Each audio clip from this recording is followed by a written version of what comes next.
بسم الله الرحمن الرحيم الحمد لله رب العالمين الصلاة والسلام على مبعوث رحمة للعالمين سيدنا محمد وعلى آله وصحبه أجمعين أما بعد السلام عليكم ورحمة الله وبركاته kabajamtoota ordoftoonni idil addunyaa irra jirtanu akkasuma ilmaan oromoo kan sagaleen keenya kun isin bira ga'utti jiru akkam jirtu ordoftoonni amantaa biraallee ashama harka fuunee akkam jirtu nagaa keessanii annagaa kooti galata rabbii alhamdulillah egaa akkuma beekamu an maqaan koo Rashaad Tuubii naan jedhanii arra qophii addaa tokkoon isinitti dhufee jira haga xumura qophii sagantaa keenyaatti nufaana turaan affeerraa kiyyaan isiniin jedha guyyaa irraa kanas obboleessa kiyya tokko kan biyya biraarraa gara nabiratti argame tokkon isiniif qabadhee dhufee jira innis immoo haala yerootii wal qabatee haala deemsa ijoolleen gara biyya Itoophiyaarraa gara Saudi Arabiyaa dhufaa jiranu bu'aa bayii akkamii keessa darbanii akka dhufaa jiranu karaan kun rakkoo akkamii qaba cinqii akkamii qaba kana waanan gaafadhuun qaba waan ta'eedhaa fi namootan karaa kana dhufaa jiranuufis akka barnoota ta'utti akka gorsa ta'utti waan kana yaadetanii kana waraabutti jiru isinis immoo hiriyoottan keessaniif sheerii akka gootanii wal biraan geessanuu kabajaaf jaalala isin gaafadha egaa asumaanuu gara obboleessa kiyyaatti isin dabarsaati isinis immoo viidiyoo kana yoo isinii tole like share subscribe gochuu hin dagatinaa isin jedha ya rabba ummata keenya irratti manneeni daasuu darabiyaa keessatti waan takka dhagame hin beekamne gurratti nama kumaatama guuranii walitti hidhaatti nagamandeera fi mana kootii isin jechuu barbaada egaa maqaa keetii fi bakka dhaloota keetii eessatti akka dhalattee fi maqaa kan kee daawwattootan kootiif naa ibsii isin jedha. Assalamu alaikum warahmatullahi wabarakatuh. Dursa maqaan kiyya Abdii Asraat naan jedhani godina Oromiyaadha godina Bunnoo Beddellee Aanaa Beddellee ganda Tebbaa Cabalirraati kan inni dhufe dursa Yamanin ture Yamanii fi ifamatu gara sanatti hin dabarfatini egaa akkuma dhageessan kan inni itti dhalatee ijoolluma biyyaati jechuudha godina Bunnoo Beddellee duratti aanaa ture garuu amma zabana bara 2000 wayii keessa kan godina Bunnoo Beddelleetti deebi'ee duratti Lubbaa Booraati achitti kan inni dhalatee achitti guddate maqaan isaa Abduu Asraati jedhee ammoo ati biyya keessa bara meeqaati kanatti biyya keessaa baatee utuu gara sanatti immoo dabarfatin ati maatii keetii fi ijoollee meeqaffaa irratti argamta hangafa gara kutii quxisuudhamoo akkasuma barnoota haga kutaa meeqaa barattee jirta kanallee naa ibsiif. Hayyee akkasuma ani umriin kiyya waggaa 23 keessan jira maatii kiyyaaf ijoollee macarrashaadha ijoollee dhumaati jechuudha akkasuma ani bara 2000 akkas akka keenyatti bara 2013 kan biyya irraatti jechuudha arra 2014 moo maal akkas ta'e natti fakkaata akkasii jechuudha asuma gidduun ture karooman ture amma kana hunda karooma deemna jechuudha karaa kana gidduutti wanni argamu waan hedduudha dadhabbiin rakkina wanti jedhamu karaa kana gidduu jira jechuudha nuti gaafa baane akkas nutti hin fakkaanne jechuudha dallaalaan nu goomseeti waan dallaalaan ilmaan Oromoo irratti hojjetaa jiru Oromoo ta'e jechuudha kana isiniif ibsuu barbaadeeti nuti gaafa yaabaan makiinaan akka waan deemne suudii deemnutti kan nutti himame kun biyya baay'ee miidhagduudhas ni jedhanii yeroo biyyarraa kaatu ati gaafuma biyyarraa ganda keerraa baatu dallaalatu si baasee moo ati ofiin kanatti gara baa Oromiyaa kana dhufte namuutu gaa Finfinnee dhufee Finfinneerraa gara Dirredawaa kaanis gara Jibuutiitiin deema kaan gara Basaasuu gara Sumaaleetiin deema achis jara kana keessaa isa tokkodha gaafa dhuftee jettu biyyarraa namatu si kaasee moo ati ofumaan kanatti kaatee deemte wanni ati biyyarraa baatee fi jiruu ofii fooyyeffachuudha moo biyya keessaa roorroo garaagaraa gawaan jiruut ni beektaa kanaan wal qabateeti moo jalqabaa kanatti biyya keessaa ittiin baate mee waan tokko nu yaadachiiste. Nuti galata rabbiiti rakkina tokkollee hin qabnu jechuudha roorroomatti nu baase roorroo mootummaa baqa baaneeti karaatti rakkanne jechuudha amma silaallee achitti rakkanne wayya ture karaatti hedduu rakkanne jechuudha akkasi dallaalaan gaafa nu baasu dallaalatu nu baase Dallaalaan waan tokko akka rakkinni tokko hin jirretti kan inni dubbatu karaa kana jechuudha. Gaafa Diradawaadha kaanu anu kan rakkina karaa deemsa jalqabne jechuudha. Karaa deemsa gaafa nuti jalqabnu nuti ammanumaan waan raawwatu nutti fakkaataa ture. Deemneeti guyyaa 4 booda akka nuti Dikiliin galle Dikili magaalaa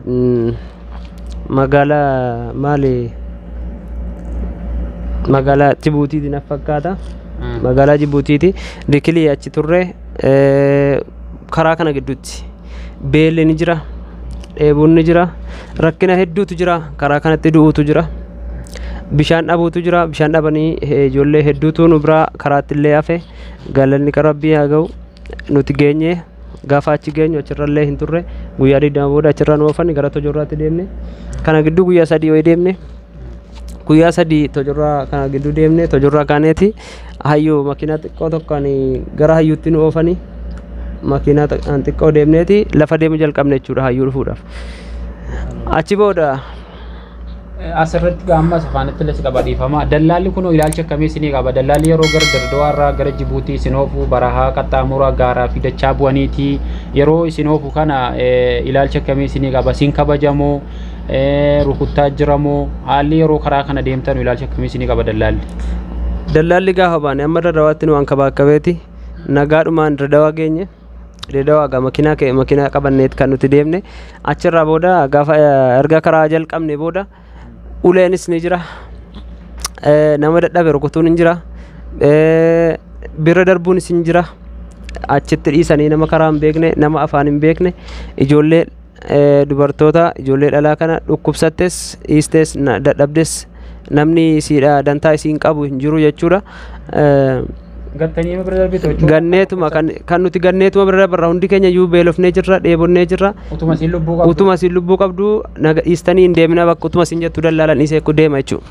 Na dhiistanii hin deemina utuu isin jettee kadhattuuti kan dallaalaan dhiisee deemu jechuudha. Akkasi dallaalaa jechuun akkan itti ibsu jechaan ittiin ibsu hin qabu. Hammeenya isaa gara jabeenya isaa jechuudha. Dallaala tokko illee kanan naga'u ijoollee shamarranii faa keessaa biyya Arabaa deemtanii hojjettanii maallaqa booda ofirraa kaffaluu dandeessu. Gaafa biyya ormaa dhuftanii jettan maallaqa guddaa argattu waan ta'eedhaaf yeroo gabaabaa keessatti hojjettanii kaffaltu waan jedhamutu jira. Wanti kun dhugaadha moo sobaa? Ammas immoo akkuma jedhan sanayyii dhuguma biyya kana dhufanii hojjetanii deebisuuf immoo dirqama maatiin biyyaa mana isaa gurguree horii isaa dachee isaa waan qabu gurguree ijoollee kana rakkoo kana keessaa baafata. Gowwoomsaa kana akkamiitu jira jedhanii mee kanarraa odeeffannoo qabaatte? Waan ajaa'ibaati. Akkas jedhanituma ijoollee dhalaa kana nullee wanta akkasii nutti himamu nus inuma hojjettuudha. Birri keenya maallaqa keenya itti kaffalleeti. Ijoolleen dhalaan maallaqa jaraa kaffalaniiti kan jarri gara Yaman deemanu. Achi booda Yamanirraa dalagattaniit Suudiitti dalagdaniitu kaffaltu jedhameetu itti himameeti kan jarri dhufan jechuudha. Kana duwwitti kaffalattu kan bishaan irraa qofa kaffalattu amma sana booda kan Yamanii fi Suudii gidduu dalagdanii ofirraa kaffaltu waan jedhudha. Hojii isin galchine akkasitti biyyaa ba'u jechuudha. Ijoolleen akkasitti gorfamaniiti gowwoomfamaniiti manaa ba'anii achi booda gaafa waan ajaa'ibaati jechuudha. Dallaalaan bishaan irraa kaaseeti geessa Alsaabit bakka jedhamu geessa. Achi booda gaafa geessu dallaalaan inni kaffaltanii hojjettanii kaffaltuun sun hin jiru jechuudha. Sobaa jechuudha. Dallaalaan ni kijiba. Kun immoo daangaa Itoophiyaa daangaa Saawudiitiif Yaman gidduudha jechuudha. Gara huduudaatti namoonni gara Yamaniin dhuftan beektu Alsaabitiin bakka jedhamu jechuudha. Alsaabit jechuun gara huduuda Suudii niitoorkii Yamanii Suudiitti hojjeta. Niitoorkii Suudii hojjeta. Niitoorkii Riyaadii hojjeta. Akkasii jechuudha huduuda gidduudha. Achi booda dhalaan sun ani birriin qabu maatiin koo birriin qabu ani maatiin qabu jechuun hin hojjetu jechuudha. Achi geessennaan garatti deebitu hin qabdu jechuudha. Achi booda basmaa gooteeti kan aljoo birratti basmaa gooteeti kan itti deemtu jechuudha. Yamaniin of keessatti hin dabarsu jechuudha. Aljoo birratti basmaa gootee birrii 550 reyaala 550 kan kaffalu reyaala Suudii jechuudha. Kan kaffalu dallaalicha si fuudhee deemu sanatu sirraa kaffala jechuudha. Ati waan siif tolee siif kaffalu sitti fakkaata. Namoonni achirraa rukkaaballee ni jedhanii namoota taariba deemu kana meeshaallee ni jedhani meeshaa fi humnaatillee ni waamanii akkuma nama minaan fe'ee deemu jedhamu jechuudha ilmi namaa karaa kanatti waan arginee jirrudha. Akkas. Yeroo fidanii jedhanu jara kana Yamanii warri Huutii nama biyya qabatanii jiranu gara huduudaa gara Saudiitti aanu kana mootummaa Huutii jedhamu kan qabatanii jiranu yeroo gara Radaa yookaan gara Adanii achi ol dhuftanu gara Saudii dhufuu hin dandeessanuu jechuudha. Sababiin isaas jaratu basmaa waan jedhamutu jira ajaa'iba duratti garuu kun hin jiru ergaa lolli kun baname asii kan wanta akkasii dhufe birri sana birri 550 dallaala sanatu kaffala sana booda basmaa gootanii gara Suudiitti adda bartu jechuudha. Kanan kaffaltanu taanaan yoomuu Suudii dhufuun hin jiru achi gadi isin deebisaa jechuudha gara Adanitti. Adan kana immoo mootummaa Suudiidhaan deeggarameetiyyi warri Suudiin gargaaraa jiranu achi keessa jiru jaratu qabatee jira jaratu bushaa jechuudha. Warri gara olii kana jiranu jaratti gad deebisu jechuudha. Kanaafuu karaa Suudii dhuftanu hin qabanu waan ta'eef egaa bu'aa bahii hedduu qaba namoonni gara kana yeroo dhufanu namoonni baay'een biyyarraa ba'aa jirtu inumallee dhagaa jirra namoonni as keessa gara biyyaa qabamtanii jirtanu illee galuudhaaf yeroo jettanu nama baay'ee kan odeeffataa jiru. Yeroon biyya galee jedhee asiin karaa baaraatiin an deebi'aa jedhee nama hedduudha kanaan bilbilaan illee dubbisu mana hidhaa asuma Suudii kana keessaa jechuudha. Kunillee rakkoo hedduu qabaa kanuma wal qabateetti kana waraabe anis egaa waan kana akka waliif illee sheerii gootanu rakkoo hedduutu jira uummanni du'uutu jira beelaan dheebuudhaan ammallee ijoollee shamarranii biyyarraa yeroo baasanii jedhan maal jedhu maallaqa biyya achi geessanii hojjettanii kaffaltuu jedhu gaafa dhuftee Yaman keessa geesse jetteetti dirqama keetti jechuudha lubbuu keetti jettee maatii keetti bilbilattee yookaan lafa gurgurtee yoo baankii mana qabaate mana isaa gurguree yoo horii qabaate horii isaa gurguree dirqama ilmoo ofiiti waan ta'eedhaaf baraaruudhaaf dirqama jechuudha. Gaafa achi si baasanu kana miti kan sitti himamu gaafa dhuftee geessu waa biraati jechuudha kan sitti haasa'an. Anama mucaa kanayyuu dhiyeenya amma guyyaa 4 guyyaa 5 erga dhufe jechuudha Yamaniirraa. Maalaan jedhan gaafa dura amma nuti itti walii galle irratti wallahi birrii 700 itti daan jechuudha. Riyaalasii birrii 700 itti daan. Yerooti gaafattu nuti karaan nutti jabaate Tigireen maarree goote waan adda addaa jedhanii siqaayii meeqaan jechuudha. Ji'a tokko ol daangaa huduudaarra taa'ee jechuudha. Rakkoo hunda obsee jechuudha. Beelaa fi dheebuu obsee. Ramadana guutu achi ture jechuudha. Amma garuu alhamdulillah rabbi nagaan isa fidee jira. Rabbiin galanna ga'u. Egaa rakkoo karaa kana akkuma inni isinii maaru isiniyyuu quba qabdu isiniin jedha. Wanti isinitti himamu hin jiru gaa kunoo namoonni karaa kana hin dhufnaa jettan rabbii keessan sodaadhaa yoo dandeessan karaa seera qabeessaan kottaa isiniin jedha. Egaa asii himmatti deebi'aati. Ati yeroo achirraa kaatee gara Saudii dhufte jetteetti wanni si mudate gaara keessatti mee maaltu jira Yamaniif Suudii gidduu gara gamaa utuu hin taane yeroo ala saabitirra gara Saudii dhuftu gaara kamii ba'uudha mootummaan Suudii maal lama godhaarala dangaarratti. Isa kana waan ajaa'ibaati namillee argu inuma jira hundullee inuma arga jechuudha FB'dhaanis illee waanuma hundaanuu ni argama jechuudha. As Ramadana keessatti yeroo lamadha kan nuti kan uummanni nurraa rukutame jechuudha. Kan namni nu biraa rukutame al tokko nama 40tu dhume jechuudha. Nuti booddee jaraa jirra jechuudha. Booddee jaraa turre gaafa jarri dhaaman argineet irraa deebine jechuudha. Rukkaamni rukkaaba jedhama dallaalaa tokko nu ofee deema dallaalaan nu ofee deemu sun nu fuudhee deebi'e booddeetti guyyaa 3 moo 4 guyyaa akkas waan akkasii geenyeeti bakka oolmaa jedhamu irratti qaxxii mujaahidaa otoo hin gahin jechuudha. Achirratti dhaama jechuudha namni. Achirratti dhaame ijoollee dhalaa qofatu dhaame kun hundi jechuudha. Kana booda hin deebine Ramadana keessa ammas Ramadana walakkaa akkas itti galte ijoolleen gaafa itti galtu nama 3 keessaa rukute. Gaafa nama 3 fuuldura jiru rukutu ijoollee karaa laaluuf deeman rukute. Kana booda ijoollee warra hafan booddeetti dacha'an jechuudha. Waan hedduutu jira jechuudha. Ijoolleen dhalaan karaa kanarratti mataa dhalaati yookaan lafee dhalaa qofaadha kan itti karaa kanarratti agartu. Du'aa nama hedduudha lakkaa'umsa waan lakkaa'amee dhumu miti jechuudha. Akkasumatti ilaalaa tuma funyaan qabattee bira darbuudha jechuudha. Du'aa namaa dhiira qofa osoo hin taane dhiirri xiqqoodha. Irra caalaan shamarrantu asitti karaa kanatti kan dhukkuba kalee qabantu jiru kan dadhabbii garaagaraa dhukkuba garaagaraa qabantu jiru jarri kun karomatti hafu jechuudha. Warra kanabsii qabu mootummaa ajjeesa moo deemsa dadhabaniiti kan jarri lubbuun jara ba'u. Kan mootummaan ajjeesu bootaa qaba. Bakki mootummaa itti nama ajjeesu bootaa qaba. Bakka sanarra kan darbanis dadhabanii karaatti hafu. Bakka sana utuu hin gahin bakka mootummaa itti nama ajjeesu utuu hin gahinis dadhabaniiti karaatti kan du'anu jiru. Achumatti keessee namnillee uffata shiita isiin qabdu irraa baaseeti fuula isiirra buusee bira darba yoo isin duute jechuudha. Wanti godhamu wanti biraa tokko illee hin jiru. Wanti ittiin awwaaltus hin jiru dhagaadha. Wanti ittiin qottus uumaa tokko yoo waan hin jirreedhaa fi rakkoo akkasii jira jechuudha. Sanuu dallaalaan si tumee kan dallaalaan tumee si ajjeesutu jira jechuudha. Kan ati dhukkubsattee jennaan karaa kanatti dhukkuba kee hin beeku akkasumatti ijoollee duukkasi buusuuf jedhee maallaqa isaa reyaala 500 si oofa. Inni birrii isaa malee siin dantaa sirraan. Reyaala 500 sanaaf jedhee kan rukutee si ajjeesu jira jechuudha. Dallaalaan. Dallaalaa jechuun Oromoo yookaan kanuma akka kooti jechuudha. Kan guyya karaa kana 2-3 deebi'eetu dallaalaa ta'a. Karaan kun badaa wallaalchisaa hin qabu jechuudha. Karaan biraa hin jiru. Karaa namni deemu tokkumadha. Kanaaf dallaalaa jechuun isuma rakkina kana hunda arge ijoolleedhuma Oromoo obboleessa keessi ajjeesa jechuudha. Birrii 500 jedhee jechuudha karaa kana. Am deemee gaafa qaxxii mujaahidaa si dabarse qofa gammachuun isaadha. Achi booda yoo ati dadhabde illee qaxxii mujaahidaa gaafa darbite booda karaatti illee deebi'ee si fuuchuu danda'a jechuudha. Bakka qubatan uummanni qubatu bakka ijoolleen qubatu sanaan si ga'ee booda deebi'ee karaatti illee si fuuchuu danda'a jechuudha. Amma sanatti garuu rukutee ammatti rabsiin si keessaa bootti kan dallaalaa rukutee ajjeesatu caala jechuudha. Akkasi beelaaf dheebuudha kan nama miidhu. Beelaaf dheebuu karaa kanatti bishaantu nama ajjeesa bishaantu nama miidha jechuudha. Dhalaan ani dhaamsa ani qabu ijoollee dhalaadhaaf ijoollee biyya ba'aa jiranuuf waan akkasii akka jarri hin yaadne yoo rabbi isiniif dabarse qabeenyi yookaan duuniyaan eessattiyyuu hin horama hojjennaan fayyaa qabaannaan hin jedhaani. Wallaahi warri rabbi immoo karaa kana rabbiin silaagaa itti jaamse wanti gonuuf hin jiru amma kana dhaamsa waliif dabarsina. Alhamdulillah ani akkasin turre jechuudha. Gimmaashiin kun har'a hin jiru jechuudha amma. Alhamdulillah har'a as ga'uun koo fayyaadha kootiin as ga'uun koo waan guddaadha. Namni karaa kanatti wanti namni ta'u wanti ilmi namaa nama godhu. Wanti bishaaniif midhaanis nama godhu waan karaan tabbi gaarraaf intiniin kun nama godhu aduun waan dubbatamu miti jechuudha waan himamee dhumu raawwatu miti jechuudha. An kan hin jedhu uummata Oromoo karaa kanatti dhumaa jiruuf dallaalota immoo akkas uummata godhaa jiranuuf rabbiin sodaadhaa. Yoo rabbiin sodaatan uummata Oromoo hin fixinaa jechuun hin barbaada. Asumaan dhaamsa koo gabaabsuu barbaada. Asumatti tuun fixinigaa dhiifamaa siin jedhasta dheeressaan jira amma gara xumuraatti deemna. Karaa kana ati akkamitti yaadaa turteme bu'aa bayii akkanaa kana ni qabaa jettee yaaddee beektaa yeroo biyyarraa kaatu biyya Arabaa kun yeroo dhufamu namoonni baay'een hin amananu biyyatti amma ijoollee baay'eetti ni himna biyya Ormaa kuni keessattuu biyya Arabaa kun dhufuun baay'ee ulfaataa.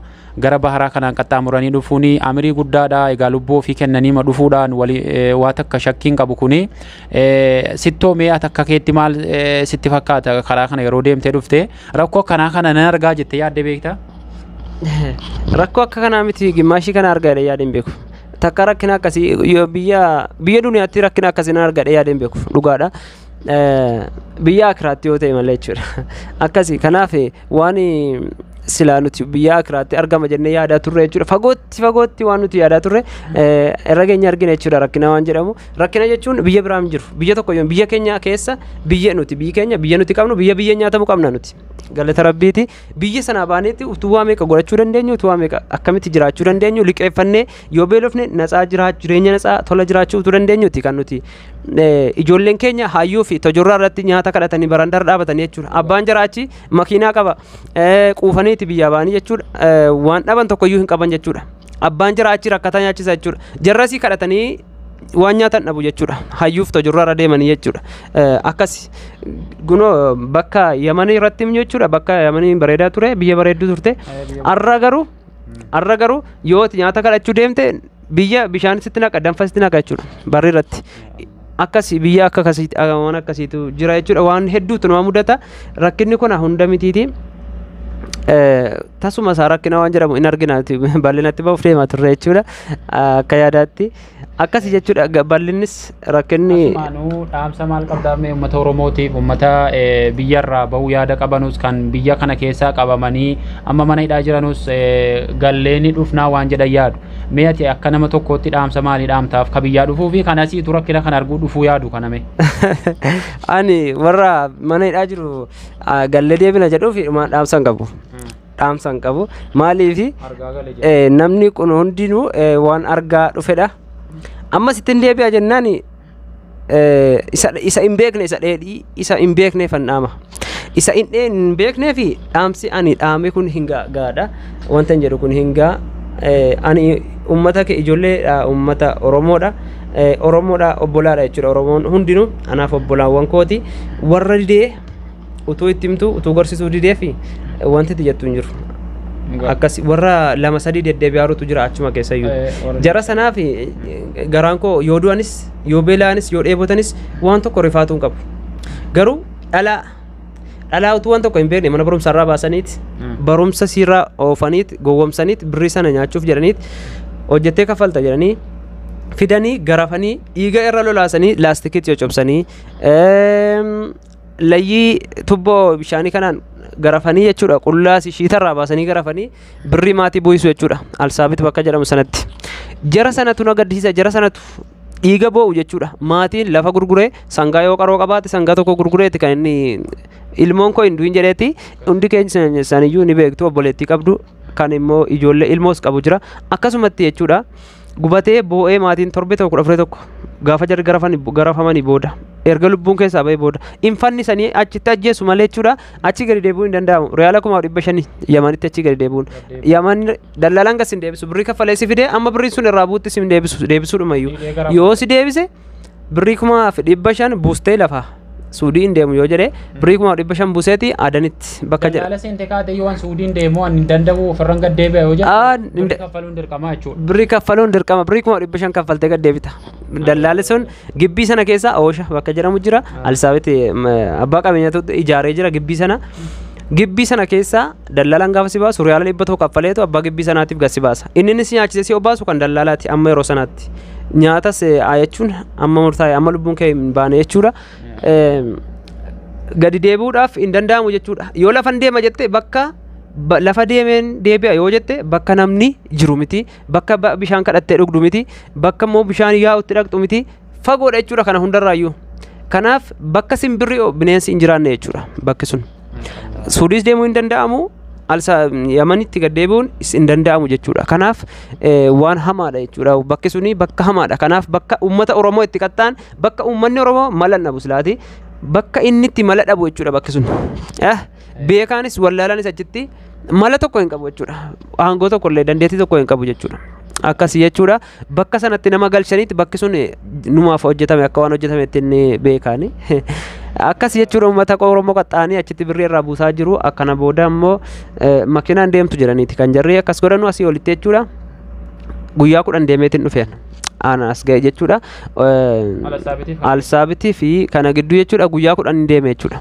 guyyaa 10 deeme dallaalaan nu ofisu kadhatneeti uummanni duuka deemsuun kadhatee arraanuun qaxxaa'in arraanuun fixin karaa kanatti jedheeti guyyaa 7 ture kan achi gaam kan intini maani waadii amarre miti waadii dawaasir ga'amu jechuudha waadii dawaasir guyyaa 7 ture kan ga'amu torbee tokkotti isaan silaa geenyu kadhanneetiin lubbuun keessa bokanaan bishaan dheebunnu fixuu kanaan aduu kana keessa nuun of hin jenne kadhanneeti guyyaa utuu nuti bubbunnu xinnoodhaan aara galfataa bulaa utuu deemnuti guyyaa 10 nutti fixate jechuudha akkasii jechuudha kan lubbuun ba'es ba'e kan afes afee guyyaa 7 ture kan ga'amu akkasittiin as geenye alhamdulillah amma bakka namni jiru hin ga'e waan ta'eedhaaf bakka namni asitti duutii akka waan hin jirre natti fakkaata jechuudha ergan as ga'eeti yoon du'e illee lafarratti hin du'a bakka namni jirutti hin du'a waan ta'eef waan tokko natti hin fakkaatu jechuudha garuu uummanni ijoolleen oromoo achi kan karaa jiruuf silaa waan hin jedhu hin qabu dhaamsan qabu karaa jira wanti hundi irraa citeera jechuudha biyyarraas ba'e waan hundayyuu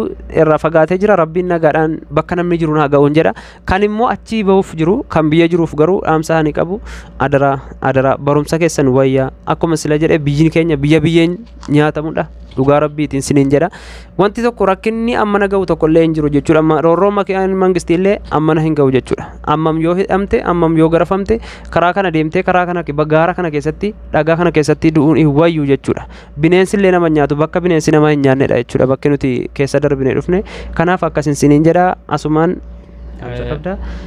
assalaamu alaykum warahmatullaahi wabarakaatu guyyaa dhufuun walitti nu adeebisuun jedha nagaan tura ayyee galatoomii obboleessa keenya kabajamaa jaallatamaa egaa obboleewwan akkuma dhagaa jirtanii akka inni bu'aa bayii hedduu qabu gaa dhagaa jirtu isiniin jedha karaan kun egaa dheebuu qabaa beela qabaa kopheen namarraa dhumuu jira uffanni namarraa dhumuu jira rakkoo hedduudhaaf saaxilamee namni biyya arabaa jedhamu kanas biyyuma warqii wayisiyaa jira biyyi garuu akka yaadamu sana miti namoonni biyyarraa ba'uu yaada qabdanu yoo viidiyoon kun isin bira ga'ee adaraa keessan biyyuma keessanitti hojjedhaa amma dandeessaniin yoo dandeessan immoo gara seera qabeessaan gara waraqaa paaswoordii baafadhaatii biyyi deemanu hedduutu jira biyya biraa deemaa isiniin jedha malee dhuftanii asitti lubbuu keessan dhabdanii egaa sheenaa bara baraallee maatii keessan obboleewwan keessa keessa illee yaaddootti hin galchinaa isiniin jechuu barbaada. Wallahi karaan kun duratti bara 2014-15 garuu nagaa ture. Erga lolli Yamaniif Suudii jalqabe garuu karaan akka malee badee jira, maallaqa buusuu jira, lubbuunis akka malee ba'uu jirti. Suudiin dur namarra qabdee dhukaafti malee namatti dhukaasuun hin jiru. Amma garuu gadi qabdee dhukaasuun hin jiru. Inuma nukireelii yookaan saaruka ka jedhamu daangaa irratti kan jarri camadanii jiran jedhanii meeshaa ittiin nama dhaanu. Barana yoo dhageessaniitu ta'e Raamadaana akkas qabamuu ka'e moo Raamadaana keessa gara nama 39 maaltu rukutamee kan du'e nama 30 wayinatti fakkaata. Kanaafiyyuu mootummaan Suudiillee kan dur namarra qabee dhukaasu amma sumatti qabeeti kan inni dhukaasu jechuudha. Dhaamsi nuti qabnu gaa warra biyyaa bahuuf imaanaa keessan imaana rabbiitii akka biyyaa hin baane biyyuma keessanitti amma danda'ame hojjedhaa. Yoommoo biyya keessan taa'uunis ammaati immoo waraqaa gara seera qabeessaan deemaa isiniin jechuu barbaanna. Warri biyya kana keessaa immoo biyya galtanii hin deebinaa jettan immoo isa gaa isintu beeka. Egaa rakkoo biyya kana utuu argaa jirtanuuti kan isinitti deebi'aa jirtanu. Isa kana isinuutu beektanuuti egaa beekaatti wanti himamuuf hin jiru. Nuti ka jennu kanumaan isiniin jedhaa obboleewwan kiyyaa waan nu dhaggeeffataa turtanii.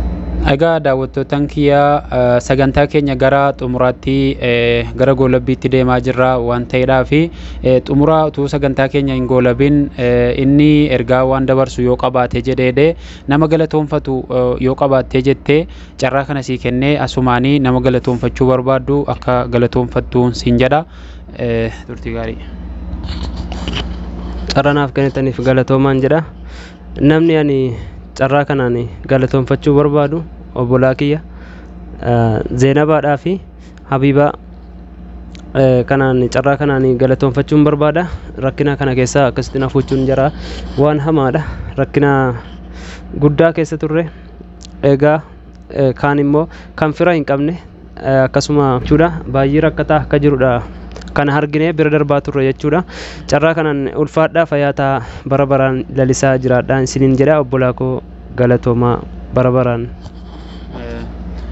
Egaa obboleewwan dhugaa isaatii namoonni rakkoo sana keessaa nama fuudhuu nama rabbiin sodaatu yookaan immoo namni karaa kana deemee dhufe rakkina karaa kanaa inuma argaa namni deemee dhufne silaa rakkina kanallee hin argu. Akkasuma egaa obboleewwan warri achi fuutanii anis guddaa galatoomaa jazaa keessa rabbiin jannataan isiniif adeebi'u waan isin baaftan rabbiin dachaadhaan bakka isiniif abuusu isiniin jedha anillee ittuma dabaleen isin eebbisa. Egaa dhugaa dubbachuuf baay'ee hamaadha namni Yaman keessa darbee dhufe anuma wajjiniin ni beekna. Baay'ee ulfaataadha. Yeroo ammaa obboleessota achi keessa nama fuudhaan jiru wallahi waan sin ajaa'ibu obboleessumti turuu isaayyuu fuudhaan jiru jechuudha. Mudannoo addaa yoo qabaatte waan nama kofalchiisu daawwattootan kootiif naaqoodiin isiniin jedha mudannoo addaa yoo qabaatte waan nama kolfisiisu lamas haa ta'u tokkos haa ta'u waan qabdurraa naaqoodiin isin jedha gaggabaabsiiti amma hin xumurraati. Mudannoo yoo qabaatte yoo qabaanne simmoo rakkoo hin qabu. Karaa kanatti mudannoo rakkina malee mudannoo waan nama gammachiisu tokko hin qabu. Mudannoo hin qabu. Mudannoo ani qabu karaa gaafa Dirredawaa deeme mana bayeetiin bishaan dheebodhe nan bitadha jedheetiin gadi ba'ee ani inuman gadi ba'ee dheebotee baay'ee dheebodhe waan jiruuf makiinarraa bu'aa mana galee keetan gadi ba'a gaafan gadi ba'ee takka deemee suuqii argee bitadhe gaafan deebi'u bakka itti deebi'u dhabe jechuudha. Bakka itti deebi'u wallaaleetiin utuun karaa sanarra manan irra deeme manan keessaa ba'e sanarra utuun jooruun bulee jechuudha. Bishaan bitachuuf ba'e. Mana sana argachuu hin dandeenye jechuudha. Mana sana argachuu utuu hin danda'ani. Booda akkamitti argatte ree? Boodarraa utumanii karaa sanarra deemu namni na barbaacha ba'anii jechuudha. Mana sana keessa na barbaacha gaafa ba'anu karaanuma sanarra deemaani. Shakkeera gara biraatti hin darbu manuma sanarra deddeema manni hundi wal fakkaata. Achiin gadi ba'aniiti jarri na barbaadaa jiru galata rabbii itti ba'ee jechuudha. Akkasitti na fuudhanii galanii halkan walakka.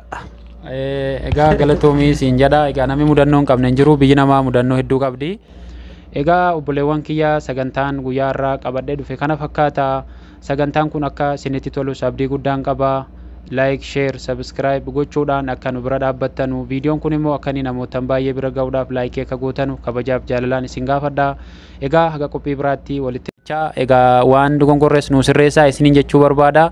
Haga qophii biraatiin walitti deebinu. Wassalaamu alaikum wa rahmatullahi wa barakaatu. Nagaa rabbiitti nu tura. Guyyaan guyyaa gaarii isiniif haa ta'u. Nagaan nu tura. Ciao. Bye bye.